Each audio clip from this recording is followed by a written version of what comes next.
আল্লাহু আকবার, আল্লাহু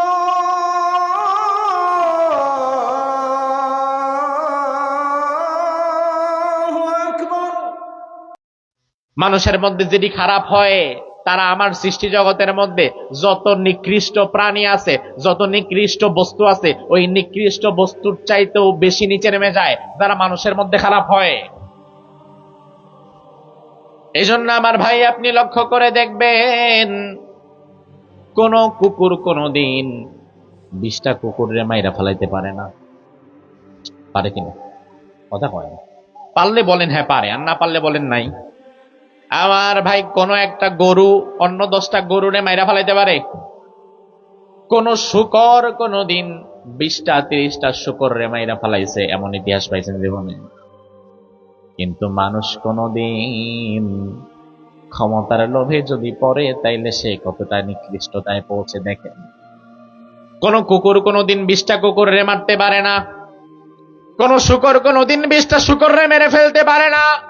কিন্তু মানুষের মধ্যে যে মানুষগুলো একবার ক্ষমতার লোভের কারণে পাগল হয়ে যায়, ওই মানুষগুলো এতটা নিচে নেমে যায়, প্রয়োজনে ক্ষমতা টিকায় রাখার জন্য হাজার হাজার মানুষকে গুলি করে মেরে ফেলতেও তারা পিছু পা হয় না। তাহলে আল্লাহ যে বললেন, মানুষের মধ্যে যেগুলো একবার খারাপ হয় এদের দাম শুকরের চাইতেও কম, আল্লাহর কথা কি সঠিক না ব্যাঠিক? মানুষের মধ্যে দুটি শ্রেণী, এক শ্রেণীর মানুষ, তাদের সম্মান কাবার চেয়ে বেশি, ফেরেশতার চাইতে বেশি। আর আরেক শ্রেণীর সম্মান, আরেক শ্রেণীর জায়গা শূকর বিড়ালের চাইতেও নিচে, সৃষ্টি জগতের সবার নিচে। তার কারণ আমার ভাই, আল্লাহ রাব্বুল আলামিন যাকে যত উপরে ওঠায়, সে যদি তার জায়গা থেকে পড়ে যায়, তারে আরো ততটাই নিচে নেমে যাওয়া লাগে। আপনার টাকা পয়সা কম, আপনি বাড়ি করছেন একতলা। ভাইয়ের টাকা পয়সা বেশি, উনি বাড়ি করছে 30 তালা। একতলার ছাদে চড়ার চাইতে 30 তলার ছাদে চড়লে মজা বেশি না কম? কোন কথা কোন? 30 তলার ছাদ থেকে মোটামুটি পুরা কসবা ব্রাহ্মণবাড়িয়া সব দেখা যায়, নিজের রাজা রাজা মনে হয়।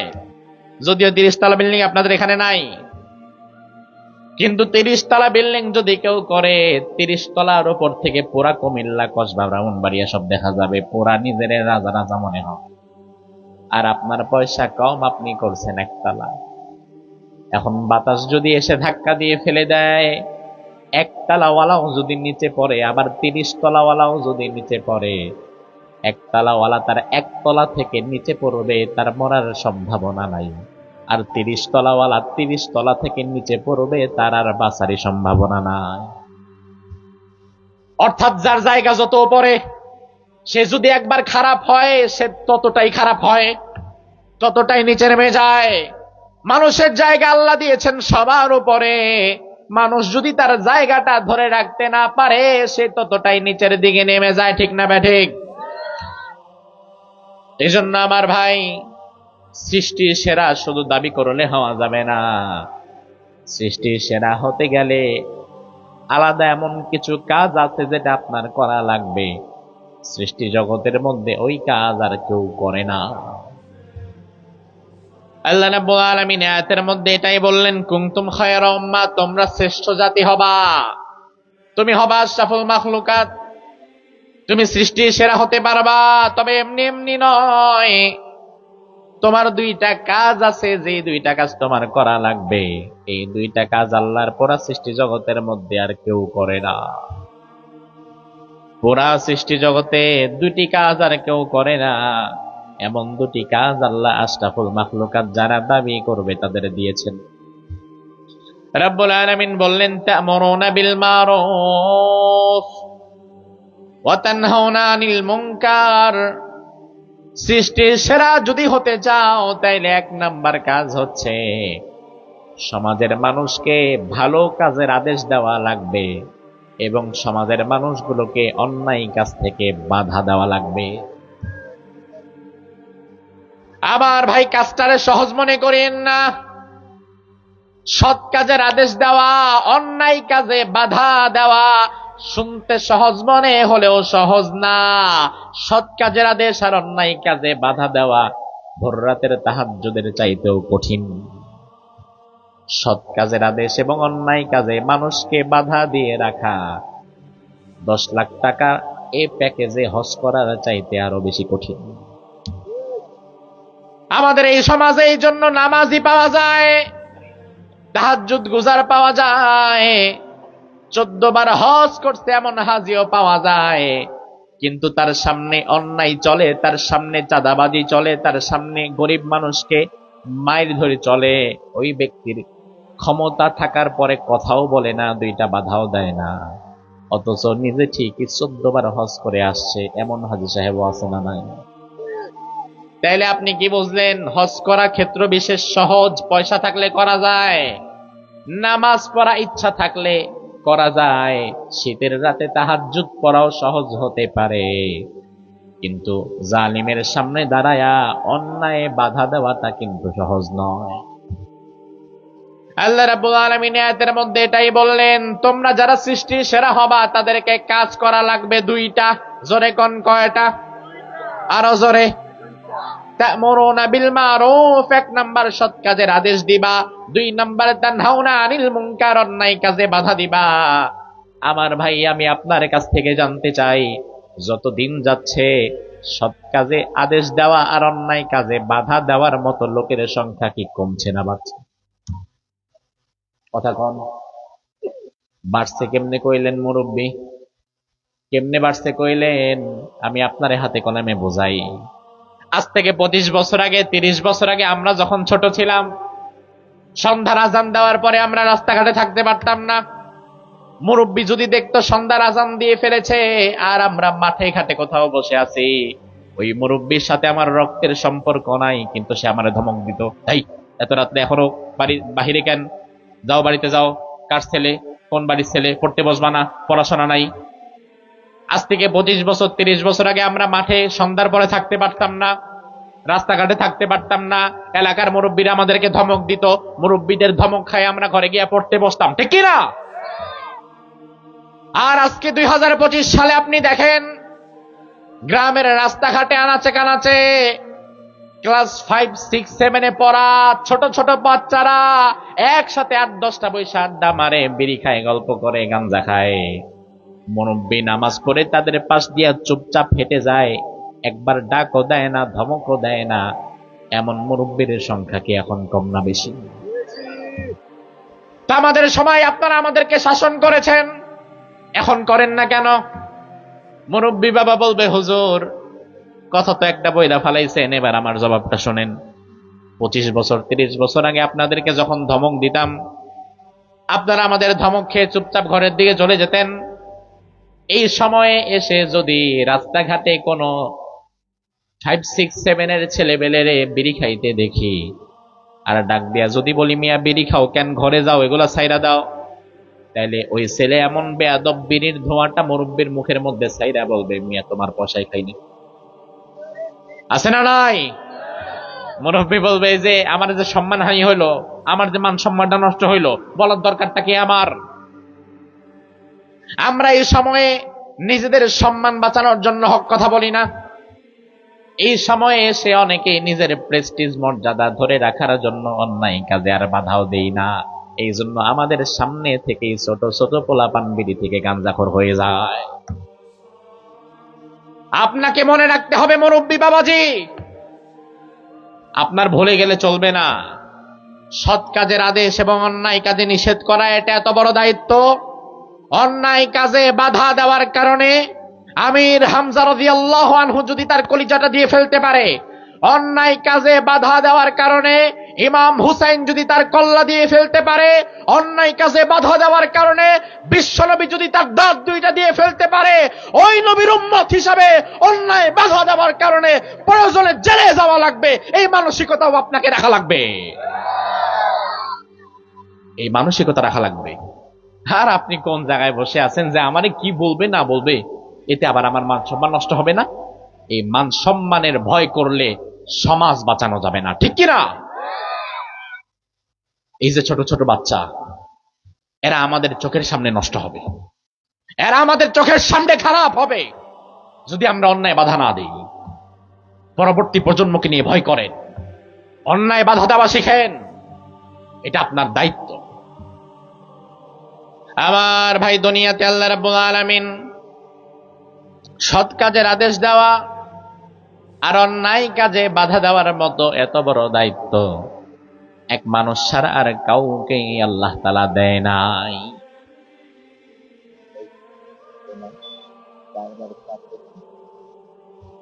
দুনিয়াতে আল্লাহ রাব্বুল আলামিন এত বড় দায়িত্ব আর কাউকে দেয় নাই। অথচ মানুষের চাইতে আল্লাহর সৃষ্টি জগতের মধ্যে শক্তিশালী প্রাণী আর দুই একটা কি নাই? না আপনি সবচেয়ে শক্তিশালী? আপনার যদি আরেকজনের সাথে ঝগড়া লাগে তাইলে আপনারে তারে দাঁড় করায় রাখেন, দাঁড়া, ঘরের থেকে আমি দাওটা নিয়ে আসি। কিন্তু এক গরু যদি আরেক গরুর সাথে ঝগড়া লাগে, দাও আনার জন্য বাড়ি যাওয়া লাগে না, তার মাথার মধ্যেই দাও ফিট করা। কুকুর আপনারে দৌড়ানি দিলে আপনি জায়গা মতো কুকুরের দৌড়ানি খাইলে পারলে 3.5 হাত জমিনের নিচে ঢুকবেন, কিন্তু কুকুরের দিকে ঘুইরা কুকুরে অ্যাটাক করার জন্য আপনার হাতে লাঠি থাকা লাগবে। খালি হাতে কুত্তারে আপনি দৌড়াইতে পারবেন না, কিন্তু কুকুর আপনারে দৌড়ানোর জন্য লাঠি লাগবে না, কুকুরের দাঁতই যথেষ্ট। সৃষ্টি জগতের মধ্যে আল্লাহ বলেন, ওয়া খুলিকাল ইনসানু যায়ফা, মানুষকে আমি বানিয়েছি বড় দুর্বল করে, খুব বেশি শক্তিশালী করে আল্লাহ তাআলা মানুষকে বানাই নাই। আমার ভাই লক্ষ্য করেন, এই টোটাল সৃষ্টি জগতের মধ্যে মানুষের শক্তি বেশি নাকি সুন্দরবনের বাঘের শক্তি বেশি? বাঘের শক্তি বেশি।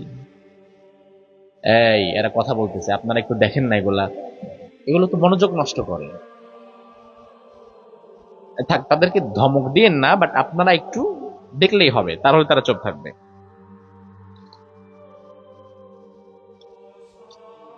আমার ভাই লক্ষ্য করেন, অনেক সময় আপনি ন্যাশনাল জিওগ্রাফি ডিসকভারি চ্যানেলে দেখবেন, খেতে বসেছেন, টিভি ছেড়েছেন, ডিসকভারি চ্যানেলে দিলেন, যেই চ্যানেলে সারাদিন পশু পাখি দেখানো হয়, হঠাৎ আপনি একটা ভিডিও দেখলেন, আফ্রিকার জঙ্গলে একটা বাঘ ছোট্ট একটা হরিণের বাচ্চার পিছু তাড়া করেছে। ওই ছোট্ট হরিণের বাচ্চার পুরা শরীরের মধ্যে 2-3 কেজি মাংস হবে না, একেবারে ছোট। ওই বাঘটা তাকে তাড়া করেছে, মেরে খাবে। হরিণের বাচ্চাটা বাঁচার জন্য দৌড়াচ্ছে ছোট ছোট পায়ে, বাঘটাও তার পেছনে দৌড়াচ্ছে। খাওয়ার সময় আপনি খাচ্ছেন আর ভিডিওটা যখন দেখতেছেন, আপনি আপনার অবচেতন মনে কিন্তু বাঘের দিকে না, ওই হরিণের বাচ্চার দিকে সাপোর্ট চলে গেছে। আপনি মনে মনে চাইতেছেন, আল্লাহ যেন বাঘটা খাইতে না পারে, বাচ্চাটা যেন বেঁচে যায়। অথচ ওই বাঘও আপনার কিছু লাগে না, ওই হরিণও আপনার কিছু লাগে না, কিন্তু অটোমেটিক্যালি মজলুমের দিকে আপনার মনটা চলে গেছে। এটা মনুষ্যত্ব, মনুষ্যত্বের দাবি এটা। আমার ভাই লক্ষ্য করেন, ওই জঙ্গলে বাঘ যদি আরো 5টা থাকে, তারাও যদি দেখে আমাদের স্বজাতির একজন ভাই ছোট একটা হরিণের বাচ্চার পেছু তারা করেছে, ওই 5টা বাঘ এসে যে বাঘটা প্রথমে তারা করা শুরু করেছে, তারা এইসব বুঝাবে যে থাক, বাদ দে, আর কত খাবি জীবনে, এই হরিণের বাচ্চারে খায় লাভ কি হইব, ছাইরা দিয়ে আজকে খাওয়া দরকার নাই, এমন বোঝাবে। কি মনে হয় বোঝাবে? বরং কি করবে, ওই 5টাও যদি দেখে আমাদের স্বজাতির এক ভাই হরিণের বাচ্চার পেছনে দৌড়াচ্ছে, ওই 5টা আরো আগে দৌড়াবে যে দেখি কে কার আগে খাইতে পারে। এটা মনুষ্যত্ব।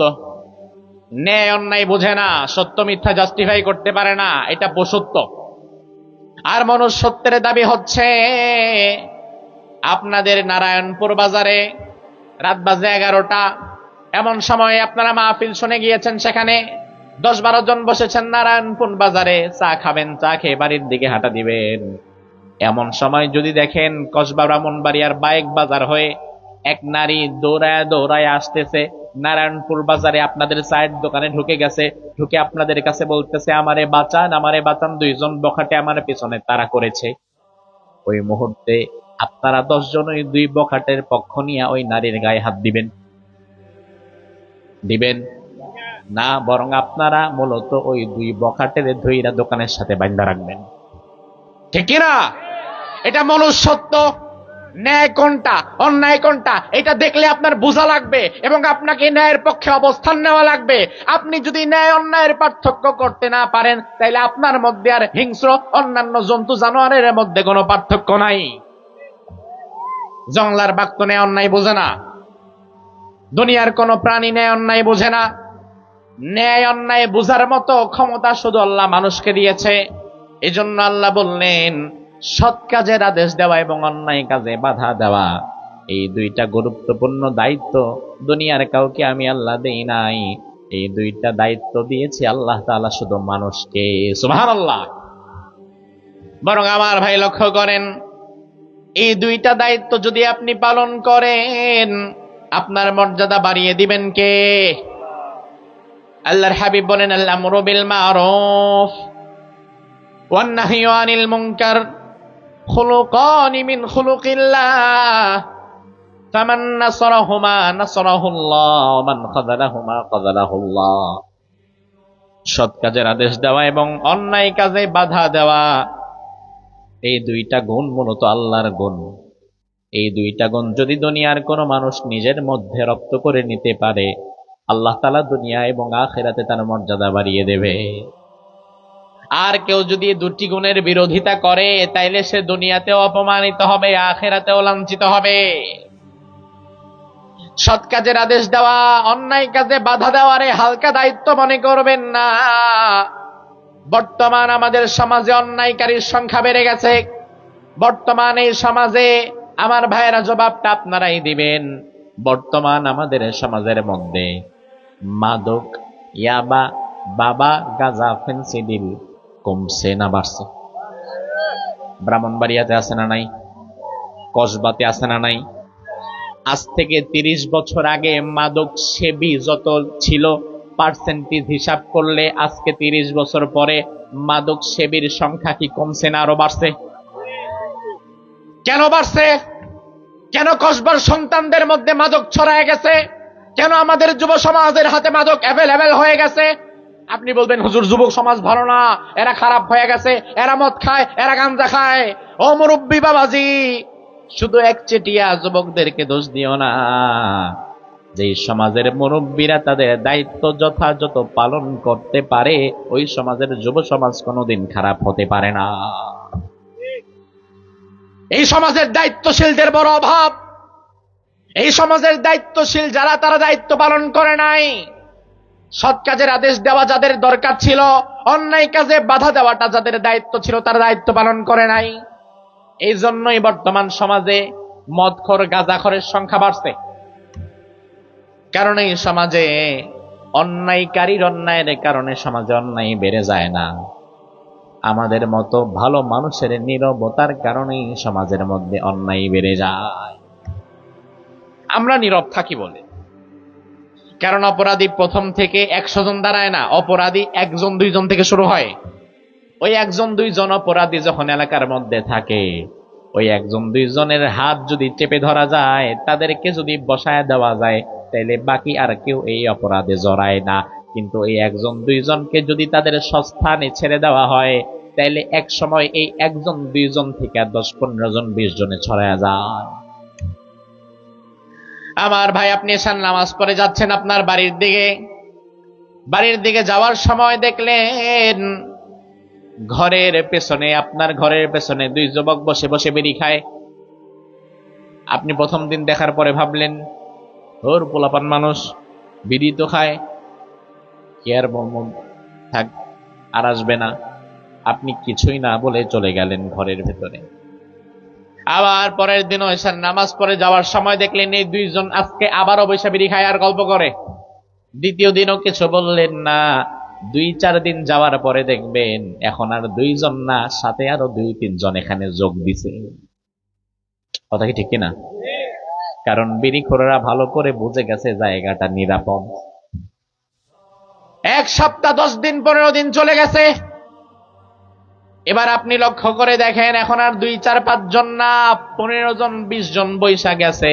এখন আর শুধু বিড়ি খায় না, বিড়ি রেখে গাঁজাও ধরায়। এটা কিন্তু একদিনে হয় নাই, এটা হয়েছে আপনার দীর্ঘ 1 মাসের নীরবতার কারণে। প্রথম যে এই দিন দুইজন বৈশা বিড়ি খাচ্ছিল, আপনি যদি ওই দিন ধমক দিতেন, এই ছেলে বিড়ি খাও কেন আমার ঘরের পেছনে বৈশা, বাড়ি কই তোমার, ওই সময় এই দুই পোলা ভাবতো, আহারে চাচার মেজাজ খারাপ, এখানে বসা যাবে না, চল কালকে অন্য জায়গায় যাব, আর জীবনে কোনোদিন আপনার ঘরের কাছে আসতো না।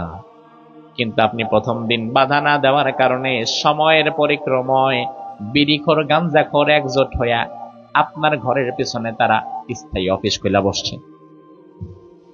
কিছুদিন যাওয়ার পরে যদি বিড়ির টাকা গাঞ্জার টাকায় শর্ট পড়ে, আপনি ঘরে নাই, আপনি হয়তো মসজিদে গেছেন, তারা কিন্তু আপনার ঘরের ভিতরে আক্রমণ করে ফেলতে পারে। তাইলে এই টোটাল জায়গাটার জন্য তো আপনি দায়ী, এই পরিবেশটা আপনি নষ্ট করেছেন। দুইজনকে যখন অন্যায়রত অবস্থায় আপনি দেখেছেন, আপনার দায়িত্ব ছিল ধমক দেওয়া। প্রথম দিন ধমক দিলে দ্বিতীয় দিন আর বসতো না, কিন্তু আপনি 1 দিন 2 দিন 3 দিন ধৈর্য ধরেছেন, চুপ থেকেছেন। আপনার সামনে অন্যায় হয়েছে, আপনি বাধা দেন নাই। এক সময় এই অন্যায়কারীরা সংখ্যায় এত বেড়ে যাবে, তখন বাধা দেওয়ার মতো ক্ষমতাও আর আপনার থাকবে না। এই জন্য আমার ভাই, সৎ কাজের আদেশ দেওয়া এবং অন্যায় কাজে বাধা দেওয়া। এবার আপনার কাছে আমি জানতে চাই, এই দায়িত্বটা কি ছোট নাকি বড়? ছোট না বড়? কত বড়? আরে মিয়া, এই দায়িত্ব তো আল্লাহ তাআলা ফেরেশতারেও দেয় নাই, সৃষ্টি জগতের কোন প্রাণীকে দেয় নাই, এমনকি আল্লাহর জুনুদ, আল্লাহর বাহিনী যেই ফেরেশতা, ফেরেশতাদেরকেও দেয় নাই। এই জন্য যেই ফেরেশতার যেটা দায়িত্ব, ওই ফেরেশতা ওই বিষয়টা ছাড়া অন্য কোনো কাজ আর করতেই পারে না। কোরআনে কারিমে আল্লাহ রাব্বুল আলামিন বলেন, ওয়ালিল্লাহি আকিব, আল্লাহ রাব্বুল আলামিন বলেন, আমাদের দেহের মধ্যে সার্বক্ষণিক কিছু ফেরেশতা নিয়োজিত আছেন। ইন কুল্লু নাফসিন লাম্মা আলাইহা হাফিজ, কিছু ফেরেশতা আল্লাহ রাব্বুল আলামিন আমাদের সাথে দিয়ে রেখেছেন। এই ফেরেশতার কাজ হচ্ছে আমাদেরকে সব সময় দেখে শুনে রাখা, প্রোটেক্ট করা। আপনার সামনে যদি কোনো বিপদ আসে, তাকদীরে যদি লেখা থাকে তাইলে তো ঘটেই যাবে। আর আকস্মিক কোনো বিপদ যেটা আপনার তাকদীরে নাই, ওই বিপদ থেকে ফেরেশতা আপনাকে আল্লাহ তাআলার হুকুমে হেফাজত করবে। এজন্য অনেক সময় দেখবেন ঢাকা ব্রাহ্মণবাড়িয়া রোডে, ব্রাহ্মণবাড়িয়া সিলেটের রোডে মুখোমুখি বাস ট্রাক অ্যাক্সিডেন্ট হয়েছে। বাসের যাত্রীদের মধ্যে আপনার পাশে যে বসেছিল, হয়তো ওই বেচারাও মরে গেছে, অথচ আপনি পুরাপুরি অক্ষত হয়ে বের হয়েছেন। এমন ঘটনাও আছে না নাই? তখন বুঝে নেওয়া লাগবে আমার আল্লাহ তাআলা আপনাকে হেফাজত করেছেন।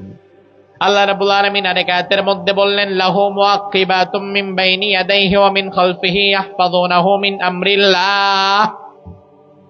আল্লাহ রাব্বুল আলামিন মানুষের সামনে, পেছনে, ডানে বামে এমন কিছু প্রহরী ফেরেশতা নিযুক্ত করে রেখেছেন।